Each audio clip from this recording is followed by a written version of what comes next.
Fashion Trends, Chapter 5, Fashion Eras.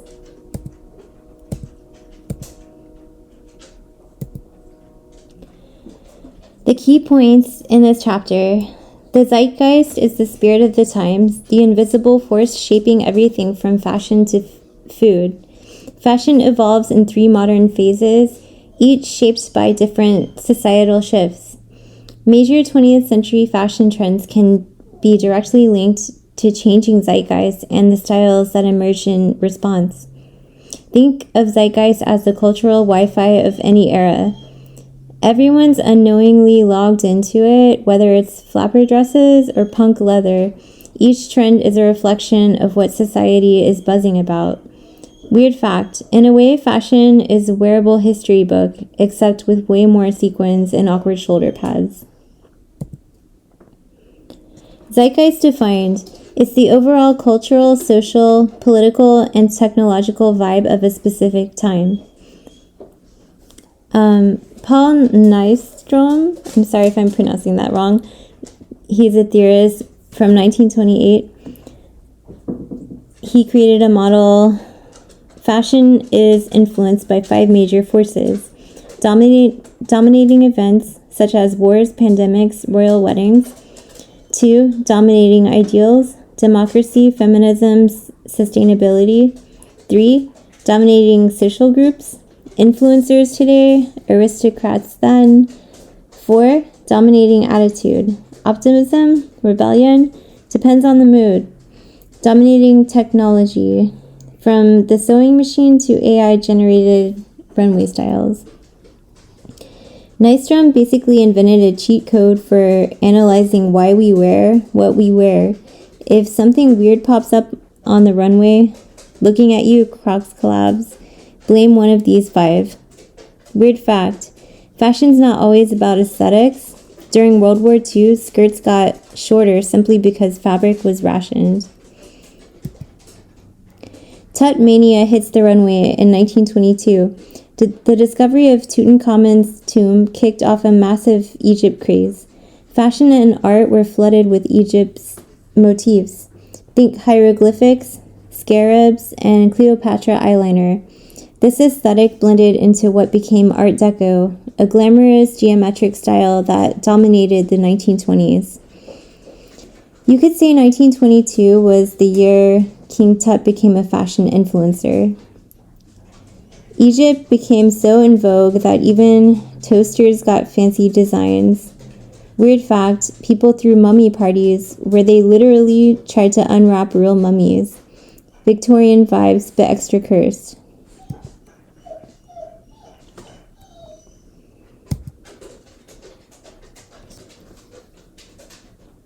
Snake jewelry, an Egyptian classic. Jewelry brand Whiting & Davis embraced the Egyptian revival with snake-themed pieces. Snakes weren't just cool, they were symbolic of power, royalty, and protection in ancient Egypt. Their jewelry echoed the influence of King Tut's tomb and the design frenzy it unleashed. Snake jewelry slithered from ancient Egyptian temples straight into the 1920s cocktail parties. If your bracelet could hiss, it probably would. Weird fact, ancient Egyptians believed cobras could spit fire to protect the pharaoh. Meanwhile, your snake necklace just looks fabulous.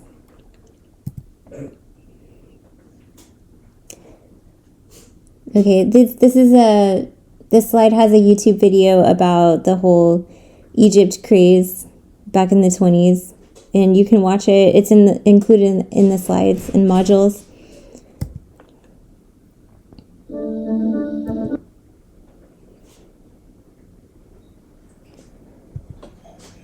And this one too, it's pretty interesting. It's about mummy parties, where they unwrapped mummies at parties. Did you know that there used to be a paint color called mummy brown? Art history's most cursed color. Mummy brown was an actual paint pigment made from the ground up. Egyptian mummies, yes, real human remains. It was popular in the 19th century, especially among the Raphaelite painters who loved its rich, earthy tone. When artists discovered the morbid truth, some were so horrified they buried their tubes of paint in protest. Despite the backlash, it was manufactured until the 1960s when they ran out of mummies to grind. Yes, really. Victorian artists really said, let's make our portraits pop with a dash of Pharaoh. Mummy Brown is peak historical weirdness, where fine art meets full-on grave robbing. Imagine painting a noble woman's face with bits of a 2,000-year-old priest. Weird facts. Some artists held literal funerals for their Mummy Brown paint tubes. Because what's art without drama? The color was made from both human and feline mummies, so your painting might have had a little ancient cat in it too. The British company that made it, Robertson & Co., reportedly admitted in the 60s, we might have a mummy in stock somewhere, but not enough to make any more paint. Fashion blasts off, the space age look. The space race of the 1960s didn't just launch rockets, it launched a whole new fashion movement. Designers like Pierre Cardin and Andre Courageous, sorry, I don't know if I'm pronouncing that right, embraced the space age aesthetic.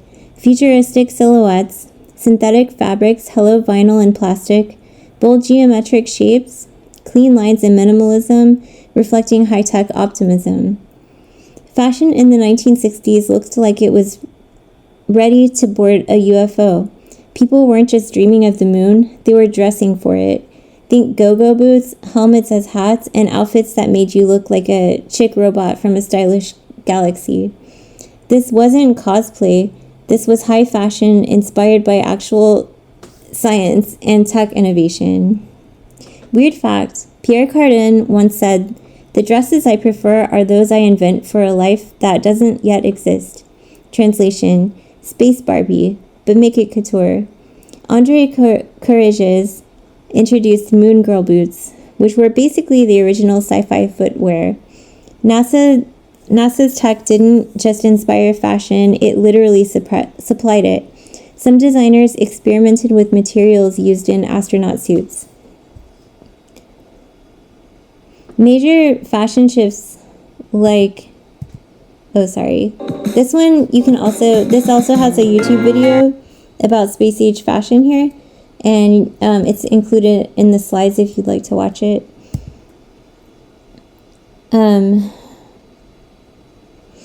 So before I move on to the next slide, I just want to make a few key points that major fashion shifts like Egyptomania in the 1920s aren't random. They're often driven by zeitgeist-aligned theories. These theories attempt to explain why society suddenly wants everyone to dress like they belong in a tomb or on the moon. The discovery of King Tut's tomb wasn't just an archaeological flex. It was a cultural explosion. Fashion responded instantly, but deeper theories like vertical flow help explain the how and why trends catch fire when big events happen. The theoretical model, vertical flow theory. Vertical flow theory looks at two things: the median age of the population, major fiscal or cultural events. It argues that these combined factors influence fashion change over time. So if the average person is younger and there's a major event like a war or a financial crisis or a moon landing, fashion will shift to reflect those changes. Imagine fashion as a thermometer, and the vertical flow theory is reading the room. How old is the crowd, and what just rocked their world? That's what determines whether we get skinny jeans or silver spacesuits. Weird facts. The theory suggests fashion isn't just top-down or bottom-up. It flows vertically through society, depending on who holds cultural energy. Teens in the 1960s, influencers in the 2020s. In times of economic boom, fashion tends to get bolder and more experimental. When things crash, styles often get more conservative or nostalgic. The median age of Americans in the mid-1960s was under 30. which partly explains why mod fashion and youth-centric trends exploded during the space age.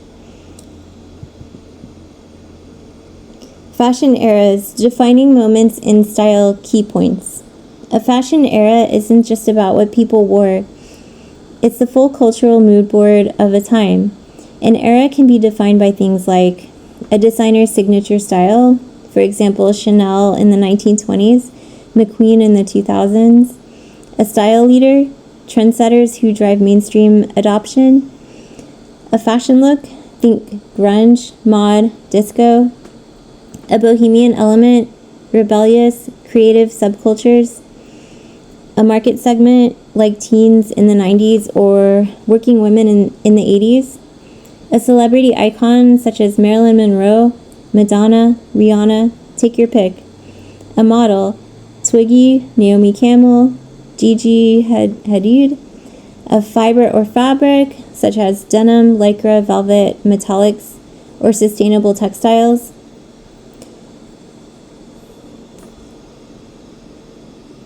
The bohemian element tends to be a sign of resistance or counterculture, and it often gets co-opted into mainstream fashion later. Looking at you, Coachella.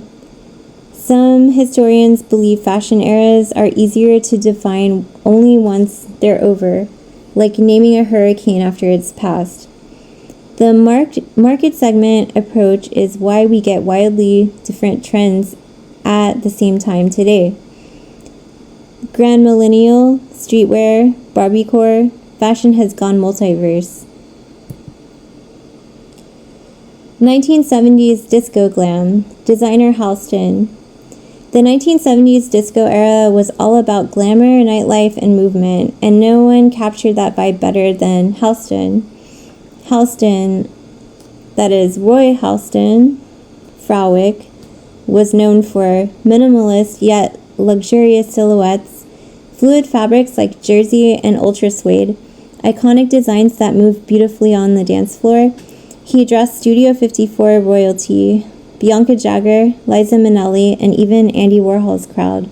His designs defined the rich hippie meets glamazon aesthetic of the late 70s.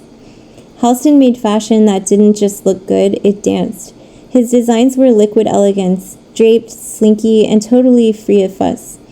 While others were layering and tailoring, Halston was letting the body do the talking. He was also part of a cultural fashion movement when the line between runway and dance floor was blurred, and everyone wanted to sparkle under a disco ball. Weird facts. Halston's go-to models were called the Halstonettes, a glam girl gang that helped market his brand as effortlessly cool. He created the first designer perfume sold in a department store, which helped set the template for future celebrity fragrance empires.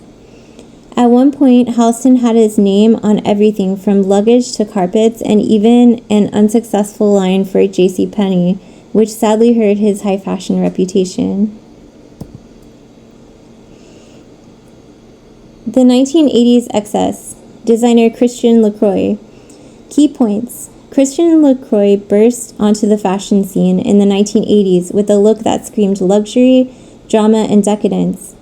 Known for vibrant, clashing colors, luxurious fabrics like brocade, velvet, and taffeta, exaggerated silhouettes including poof skirts, huge sleeves, and theatrical tailoring, Lacroix's work embodied the spirit of 1980s maximalism. More was more, and subtlety was so last decade. LaCroix dressed the kind of woman who wanted to arrive and dominate. His designs were unapologetically extra, like if Marie Antoinette had a corporate credit card and a standing table at the hottest Paris club. He didn't just design the clothes, he created fashion as a performance, giving the 1980s its most extravagant visual language. Weird facts. His signature poof skirt wasn't so iconic, it got name-dropped and absolutely fabulous, where Edna screams, "LaCroix, darling, LaCroix." LaCroix studied art history and museum curation before switching to fashion. which explains his deep love of historical silhouettes and rich textures. Despite critical acclaim, the brand struggled financially and filed for bankruptcy in 2009. Excess, it turns out, isn't always sustainable. Iconic fashion moment: Jackie Kennedy's pink Chanel suit. Key points: Jackie Kennedy's signature pink Chanel suit with the matching pillbox hat is one of the most instantly recognizable outfits in American history. She was wearing it on November 22nd in 1963 when President John F. Kennedy was assassinated in Dallas, Texas. The suit became an eerie symbol of both the 1960s elegance and national tragedy, immortalized in photographs and public memory. Few fashion moments are as culturally loaded as this one. Jackie's suit, originally a symbol of refined femininity and First Lady poise, became stained literally and metaphorically with grief and historical weight. She famously refused to change out of it, saying, let them see what they've done.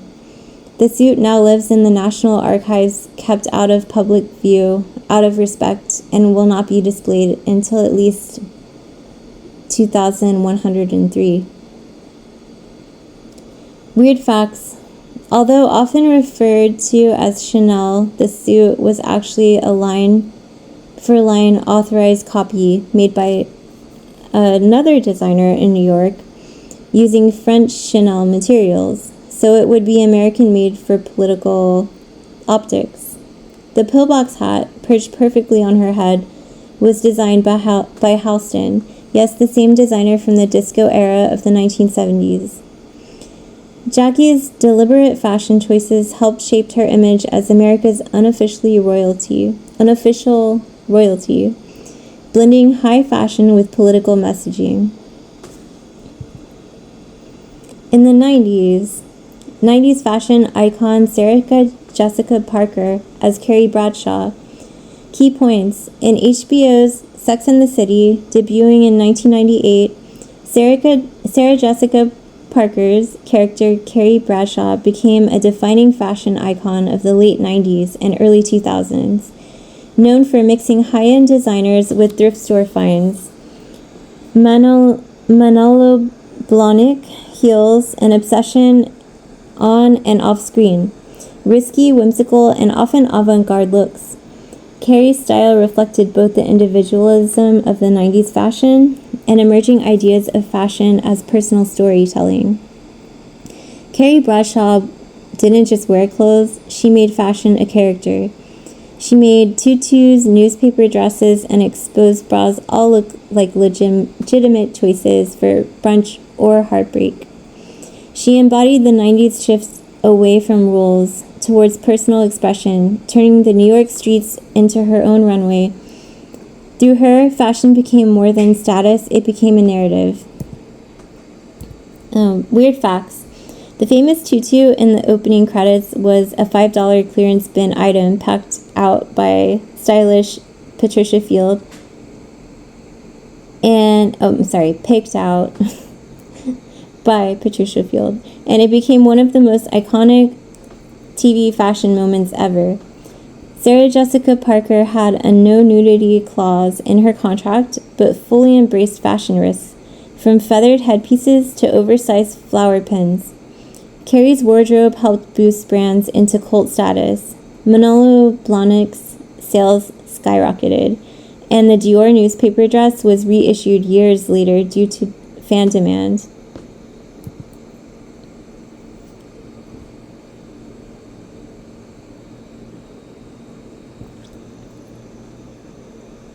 Fashion looks.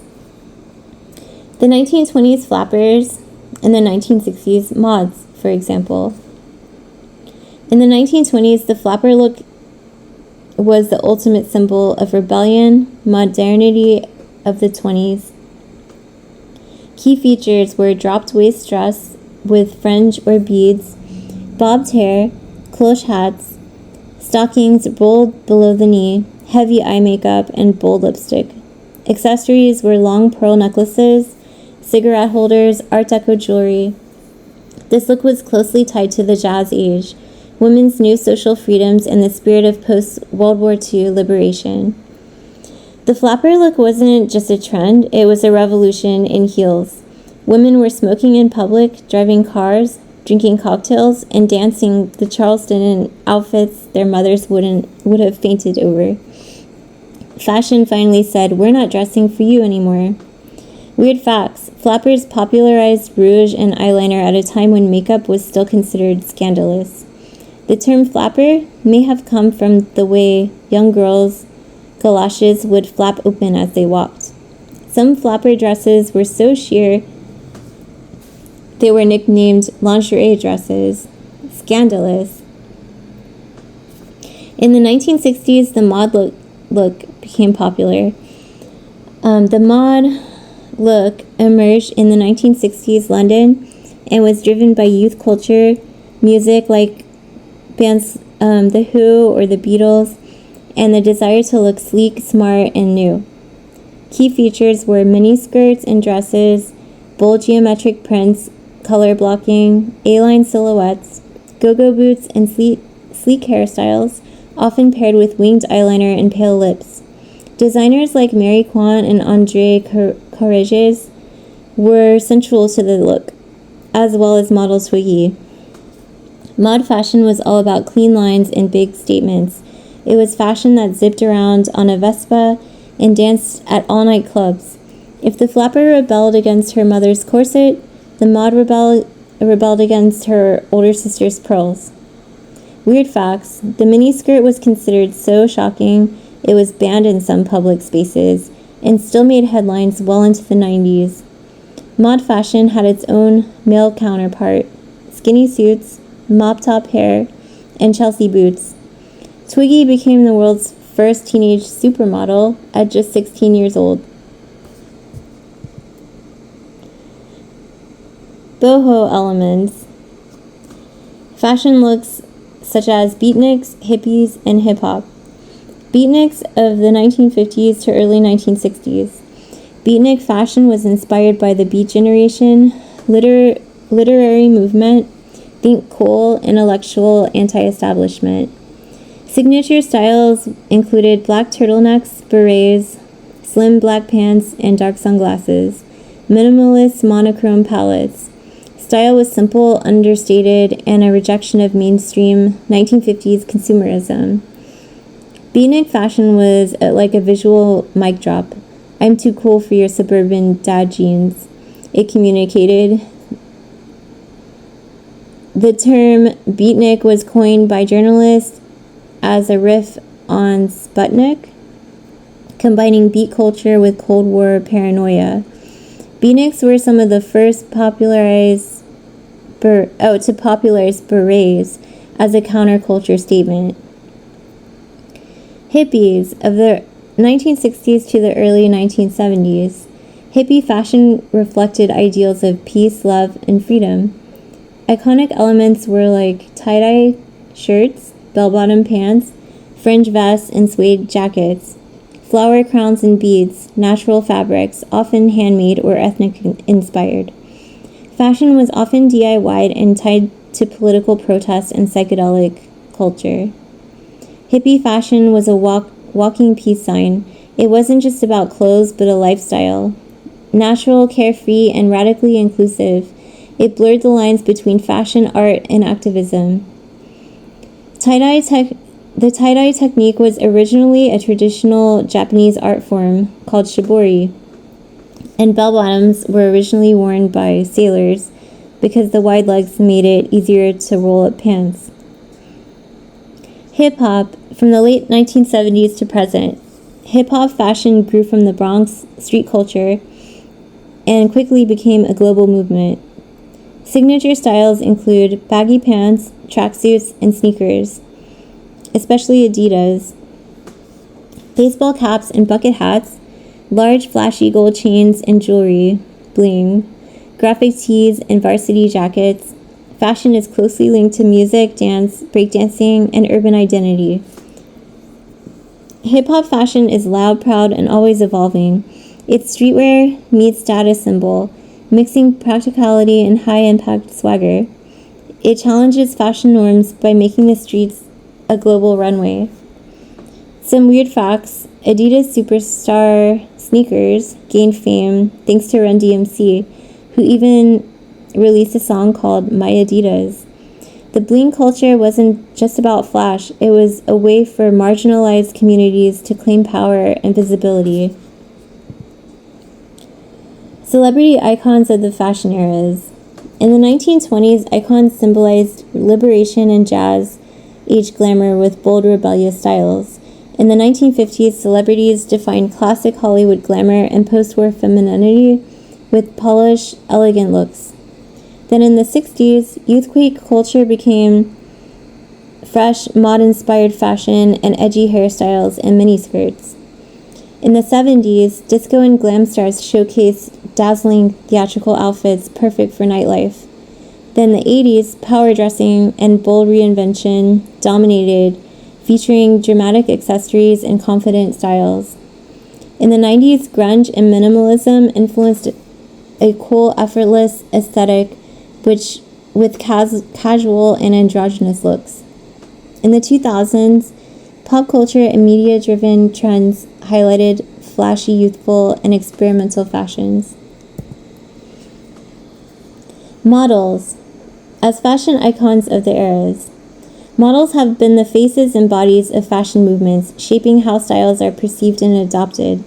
From the 1920s to 50s, models embodied elegance and classic beauty ideals, often reflecting societal standards.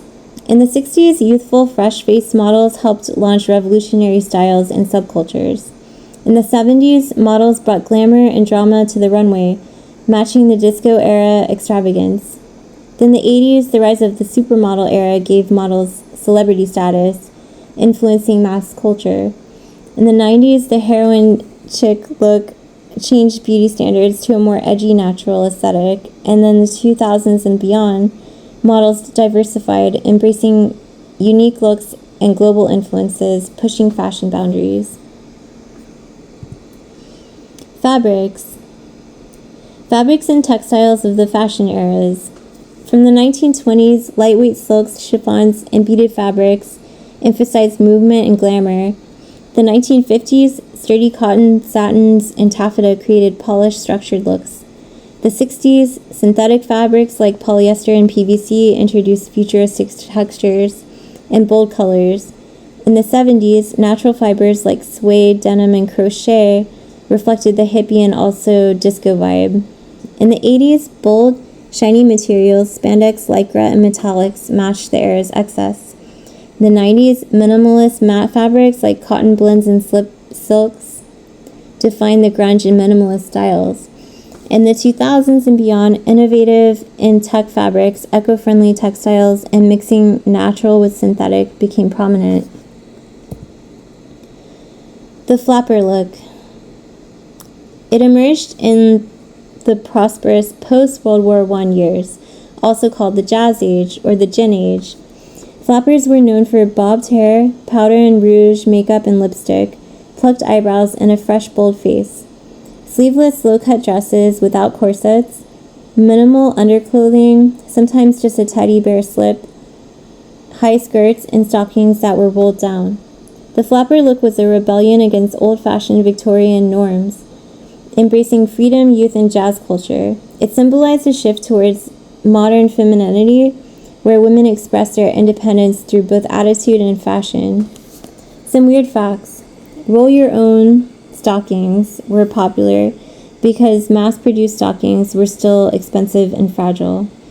Flappers often smoked and drank in public, shocking older generations who saw their fashion as scandalous.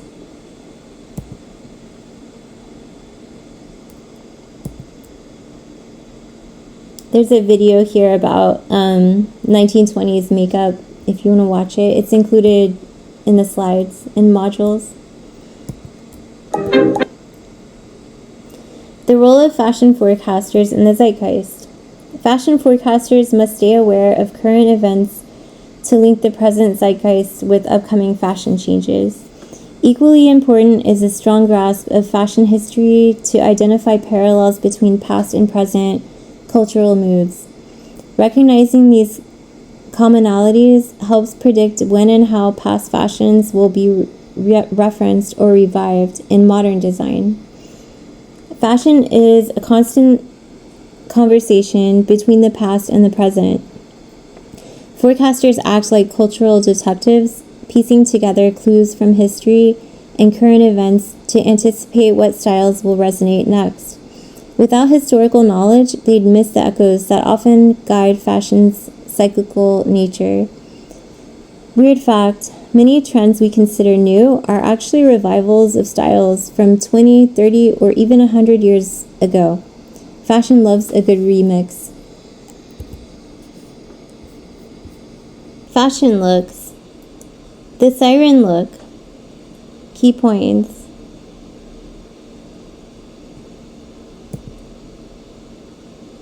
Sorry, I was on the wrong slide. Okay, here we go. The siren look. Inspired by Hollywood movies where glamorous actresses influenced mainstream style, required a fit, long, lean physique with wide shoulders, small waist, and thin hips, featured natural waistlines, and emphasized long legs through draped, bias-cut dresses and trousers. The siren look was all about elegance and allure, reflecting the golden age of cinema, where stars set fashion standards. The bias cut, which hugs the body and flows beautifully, became a hallmark of the sophistication and sensuality. Weird fact, the bias cut technique was popularized by designer Madeleine Voinet, I think I'm pronouncing that right, who revolutionized dressmaking by cutting fabric diagonally to create stretch and fluidity without elastic.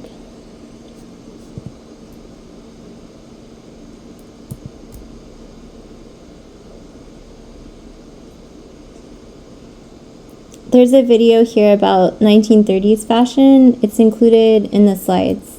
You can watch it if you want. It's in modules.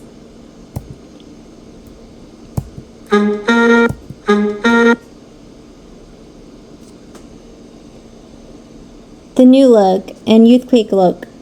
The New Look was a reaction to World War II rationing and austerity. It featured broad shoulders, emphasized bust, fitted, often belted waist, and full skirts that highlighted hips. Hemlines fell to mid-calf, creating an hourglass silhouette. The Youthquake Look shifted fashion power to London in the 1960s. Popularized by designers like Mary Quant, known as the mother of the miniskirt. Synthetic textiles introduced exciting new textures and patterns. The New Look revived femininity and luxury after years of war constraints, while the Youthquake Look revolutionized fashion with youthful energy, boldness, and innovation in fabrics. Both defined major shifts in post-war style. Weird fact, the term youthquake was coined by Vogue in 1965 to describe the powerful influence of young people on fashion and culture. The 1940s. War and innovation. World War II drastically impacted fashion, fabric restrictions, limited use of wool and silk due to military needs. Japanese silk nylon imports were banned after Pearl Harbor, affecting women's clothing materials. Women adapted by wearing practical clothing like shorts, jumpsuits, and smaller two-piece swimsuits. In 1947, Christian Dior's New Look introduced the iconic A-line skirt, reviving femininity post-war. In the 1940s, it showed how fashion adapts in times of crisis. The practicality took precedence, but creativity flourished within its limits. Dior's New Look was a dramatic shift from wartime austerity to elegance and optimism. Weird fact, the New Look's full skirts used so much fabric that some critics called it wasteful, in a time still recovering from rationing. Christian Dior's New Look from 1947. Key points. revolutionary silhouette featuring full long skirts, a cinched waist, and rounded shoulders, marked a bold break from the austere, practical styles of World War II, celebrated feminine curves and luxurious opulence, signaling post-war optimism. Dior's new look redefined fashion by bringing back glamour and extravagance after years of rationing, reshaping the way women's bodies were celebrated in clothing. Weird fact, the new look used up to 20 yards of fabric per outfit, more than many wartime dresses used in total. In the 1950s, fashion and social context. Dior's new look remained popular, inspiring designs by icons like Grace Kelly and Audrey Hepburn. Wartime fabric restrictions lifted, but nylon stayed widely used. The era saw a rise in feminism and women's independence, reflecting their vital wartime roles. Paradoxically, fashion emphasized femininity. Soft silhouettes, corseted waists, full A-line skirts, and pencil skirts paired with blouses and boxy jackets. Women sought a sense of unity and connection, almost like a female social nationalism. The 1950s balanced evolving social roles with classic elegant fashion, blending empowerment with traditional femininity. Dior's influence still echoes in modern style. Weird fact, the pencil skirt was so iconic it earned nicknames like the rocket skirt for its sleek, streamlined shape.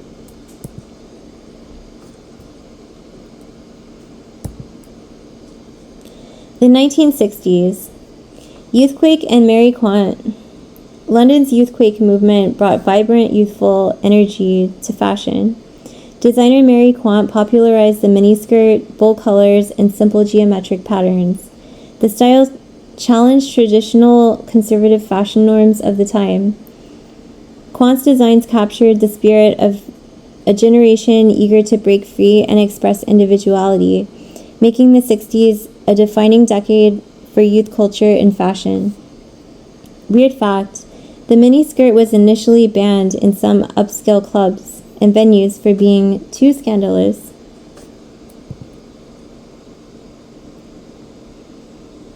And there's some videos in here about 60s fashion if you'd like to watch it. It's included in the slides in modules.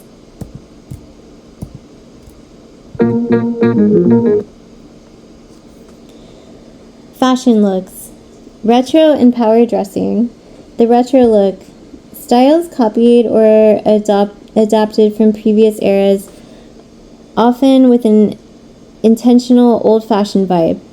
Examples include men adopting the granddaddy look and women the granny look. The power dressing look.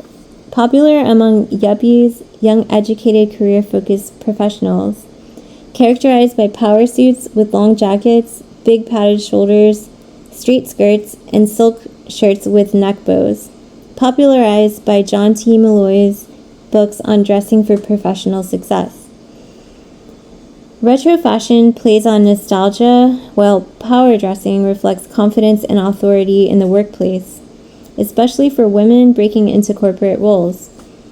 Weird fact, the padded shoulder in power suits was sometimes called shoulder pads of steel, symbolizing strength and dominance.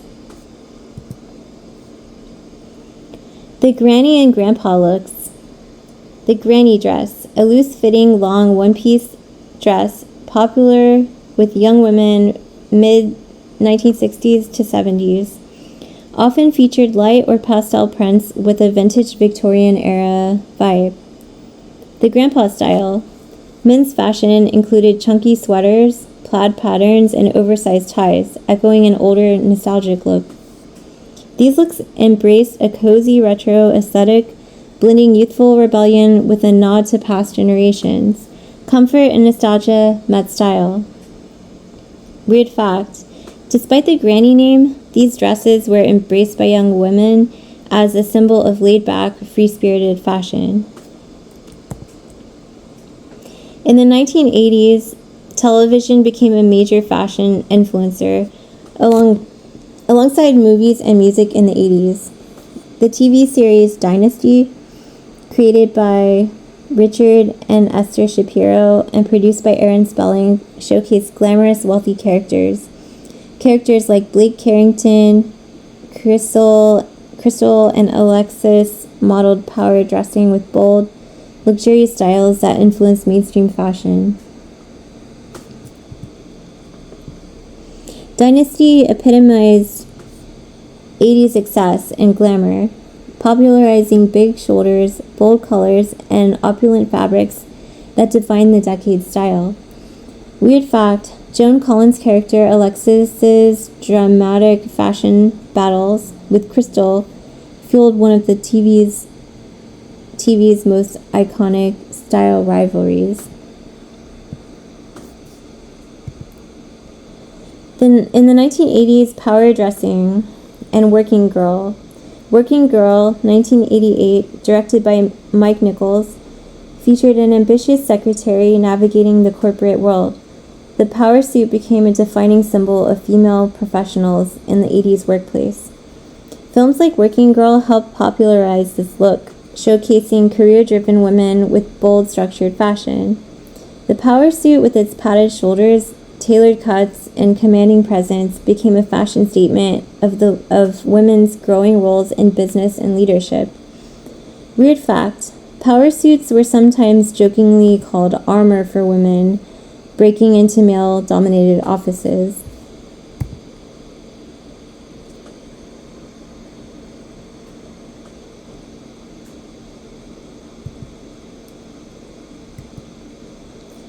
'80s retro styles, the 40s revival.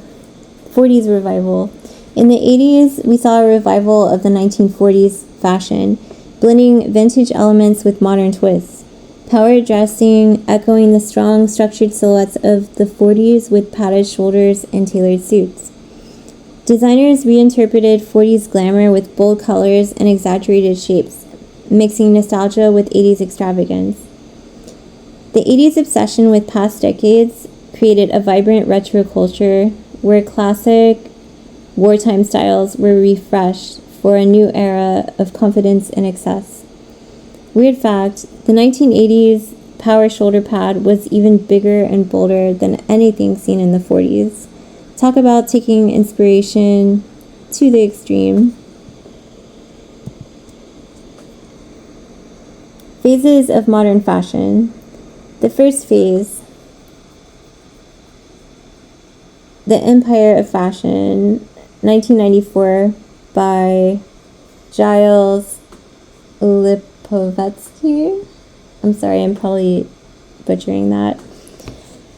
The first phase, from the 1860s to the 1960s.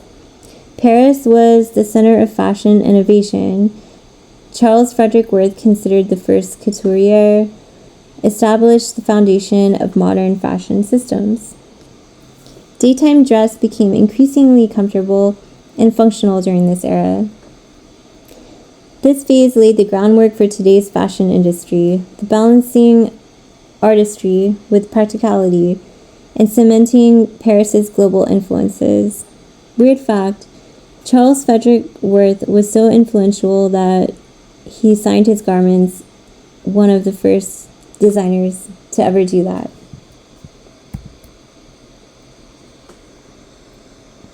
From the 1860s to the 1960s, Paris dominated fashion innovation and trendsetting from 1860s through the 1960s.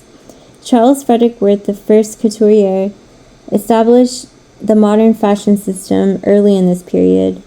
After World War I, organized fashion shows on fixed dates began, aligning with France's push to export fashion globally. Professional buyers from the US and Europe flocked to Paris, boosting its status. Paris didn't just influence fashion, it created the global fashion industry's structure and rhythm that still governs it today. Weird fact, Worth's fashion house was so prestigious, clients would simply bring their fabric to him for custom gowns, making haute couture a truly personalized experience. Charles Frederick Worth, the father of haute couture, the English designer who founded the House of Worth in Paris in 1858, becoming a pioneer of haute couture. He revolutionized fashion by introducing live models instead of fashion dolls and sewing branded labels into garments. Designed for European royalty, especially Empress Eugenie, adapting fashion for everyday life. Credited with inventing the hoop skirt and bustle and raising the status of dressmakers to trendsetters. By the end of his career, his house employed 1,200 people and had massive cultural influence. Worth transformed fashion from craft to industry and elevated designers to cultural authorities, setting the template for modern fashion houses. Weird fact, his fashion shows were society events where clients came for personal fittings, turning his salon into a buzzing social hub. The absolute authority of fashion designers over their clientele was undermined in the 1920s when Coco Chanel popularized the poor look of simple dresses, jersey suits, sweaters, cloche hats, and pants, which was much less restrictive than fashions of the past and made fashion accessible to more consumers. Fashion gained transformative power as it became possible to manipulate appearance to express oneself, personality, and individuality. There's a video here about Chanel and how her fashions were so classic, and I mean they are classic and timeless to this day. And this video is in slides and modules if you'd like to watch it. Phases of modern fashion. The second and third phases. Second phase, focus on youthfulness and novelty. Emergence of two-tiered system, haute couture and ready-to-wear. Designers became brands extending beyond clothing to various products. Emphasis on individual expression, spontaneity, and playful style mixes. The third phase, rise of diversity in fashion with blurred lines between what's in or out. Wide acceptance of alternative looks. Consumers actively choose styles that fit their personal aesthetic from a vast array of options. These phases reflect fashion's evolution from exclusive artistry to a broad dynamic playground of personal style and choice. Weird fact, the playful style collages of the second phase sometimes including mixing luxury items with streetwear, a trend that's wildly popular today. The second phase of modern fashion, ready-to-wear revolution. Key points. Shift towards youthfulness and novelty fueled by the ready-to-wear revolution. Designers evolved into brands spanning apparel, fragrances, accessories, and home decor. Being in was about cultural awareness rather than social status. Fashion became more casual, youthful, liberated, and personalized. This phase marked a major democratization of fashion. Style was no longer just for elites, but accessible to anyone in the know. The era kick-started the trend of celebrities endorsing designer brands, blurring the lines between fashion and pop culture. The third phase of modern fashion, individualism and diversity. Consumers no longer just follow trends, but select styles that suit their unique aesthetics. Fashion today is defined by ironic mixtures of styles and diverse influences. There isn't one dominant fashion. Instead, there are many coexisting fashions. This phase celebrates personal choice and eclecticism, making fashion a playground of endless possibilities and self-expression.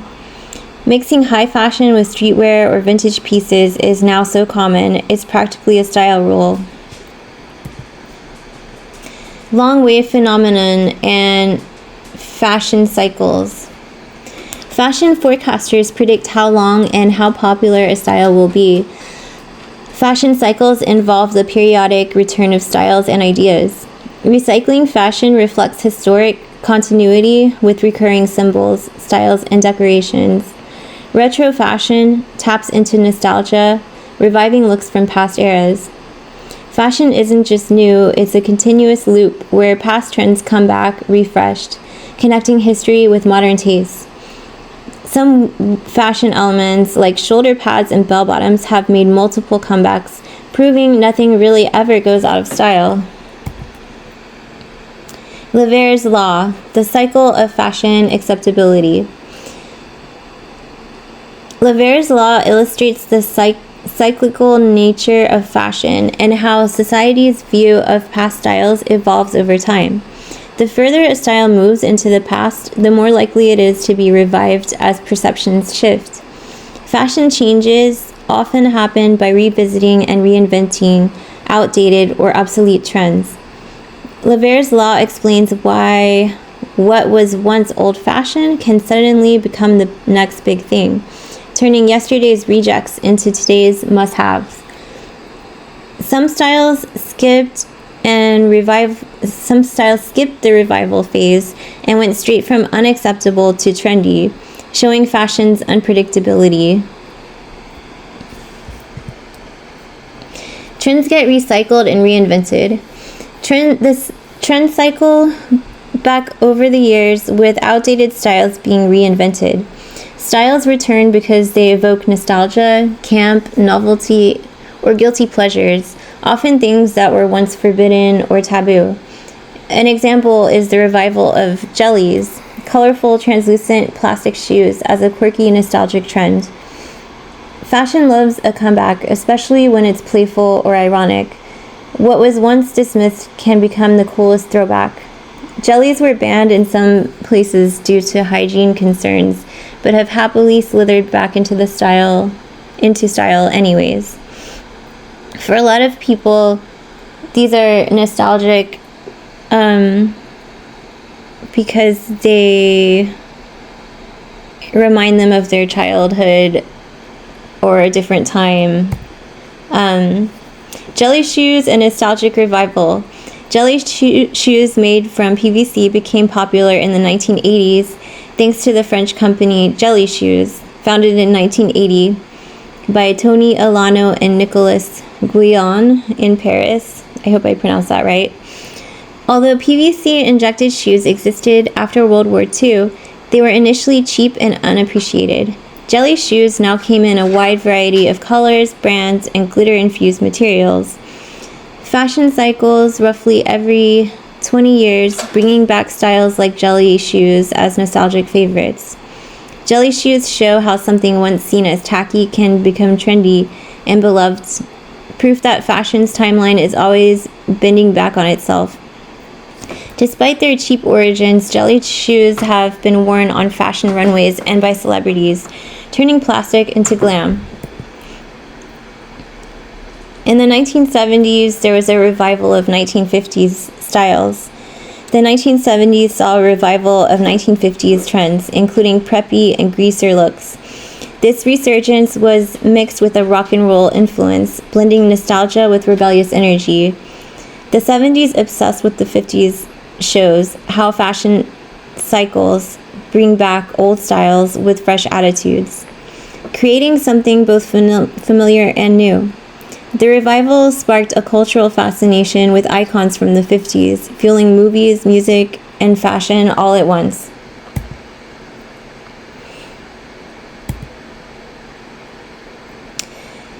In 1977, the Annie Hall look. Inspired by Diane Keaton's character in Annie Hall, 1977, featured menswear-inspired styles, loose trousers, vests, ties, and oversized blazers. Emphasized a casual, androgynous vibe that contrasted sharply with the flashy 70s glam. The Annie Hall look brought a fresh, relaxed approach to women's fashion, mixing comfort with quirky sophistication, basically tomboy chic before it was cool. Diane Keaton's style in the film sparked a real-world fashion trend where women borrowed from men's wardrobes, forever blurring gender lines in fashion.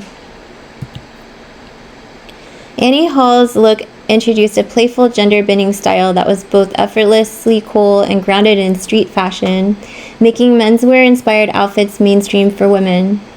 That bowler hat story ties Hollywood's most iconic films together, a small prop crossing between The Godfather and Annie Hall.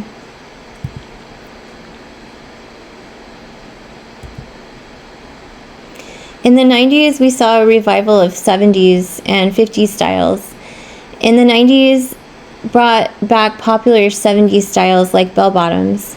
At the same time, 1950s fashion saw a resurgence with items like capri pants. The 90s blended decades, mixing flared 70s vibes with classic clean-cut 50s look, showing fashion's ongoing love for remixing past trends. Bell-bottoms, once worn by sailors, made a huge comeback decades later as a symbol of laid-back cool. In the 70s, from uniformity to expression. The 50s and 60s featured more cookie-cutter styles where most people dressed quite similarly. So the 70s broke that mold, opening the door for men to express individuality through fashion. While often seen as tacky, 70s fashion had its own unique charm and personality. The 70s marked a shift from conformity to personal style, especially for men, making fashion a playground for self-expression, even if it meant some questionable choices. The loud prints and flared pants of the 70s were often seen as over the top, but now they're beloved vintage treasures. Lever's law and vintage inspiration. Lever's ideas offer a timeline, helping forecasters predict how society will react to fashion revivals. Menswear designers often draw inspiration from vintage styles, cycling old trends into modern wardrobes. Understanding the ebb and flow of fashion helps designers and forecasters anticipate what retro styles will make a comeback and when. Some menswear trends disappear for decades only to return as the coolest new thing, proving that fashion really is cyclical. The Canadian tuxedo, denim on denim. The term Canadian tuxedo describes an outfit featuring denim on denim, usually jeans paired with a denim jacket or shirt. Allegedly coined in 1951 when Bing Crosby was denied entry to a Vancouver hotel because of his denim outfit. This tongue-in-cheek nickname highlights how denim, once seen as workwear or informal, has become a fashion staple embraced globally. Despite its rough start, the Canadian tuxedo has been worn by everyone from rock stars to runway models, proof that fashion can turn rejection into iconic style. Here's a video about how the Canadian tuxedo was created. It's kind of a funny story, so I would recommend watching this. This video is in the slides and modules if you'd like to watch it.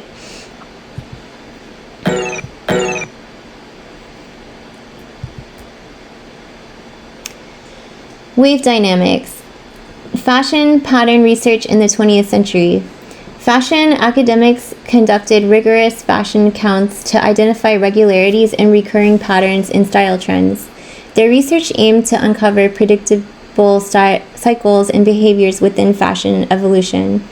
By analyzing data over time, scholars help transform fashion forecasting from guesswork into a more scientific practice.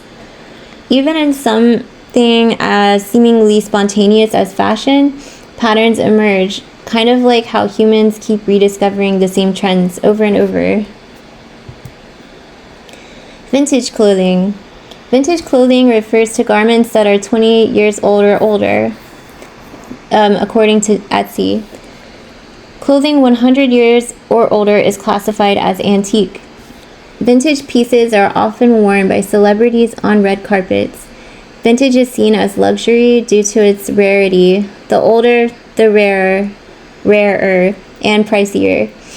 Vintage isn't just about nostalgia, it's a prized treasure trove where history meets high fashion, making every piece a unique statement. Some vintage items fetch prices higher than brand new designer pieces simply because of their history and scarcity.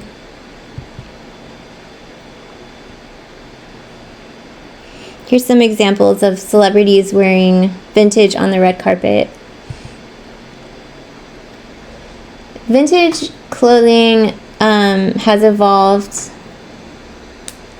when it comes to sizing. So the evolution of vintage clothing sizes. Vintage clothing sizes have shifted drastically over the decades. What was a size 16 in the 1950s and 60s is roughly equivalent to a size 8 today. Early sizing from the 1940s to 50s was based on accurate body measurements, bust, waist, hips. The rise of vanity sizing made sizes smaller to make shoppers feel thinner and boost confidence.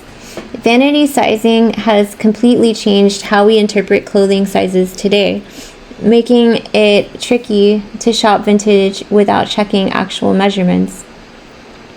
Some brands have been caught shrinking their sizes so much these days that a modern size 2 might be larger than a vintage size 6. Modern sizing and vintage shopping tips. Today's clothing sizes are influenced by body measurements, brand preferences, and consumer perceptions. Size inconsistencies make finding well-fitted clothes tricky, especially with vintage pieces. Tips for vintage sizing. Focus on actual measurements rather than just the size tag. Compare the vintage size charts to modern sizes for better accuracy. Research brands as sizing varies widely between them. Shopping vintage is like solving a puzzle. The size tag is just one clue, and knowing the measurements is your best tool to crack the code. Some vintage clothes were custom made for one person and never intended for mass sizing. Talk about exclusivity. So this wraps up this chapter.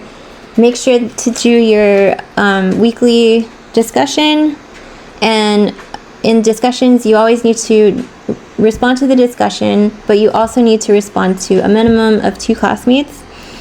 Also make sure to complete the weekly assignment. All right, have a great week.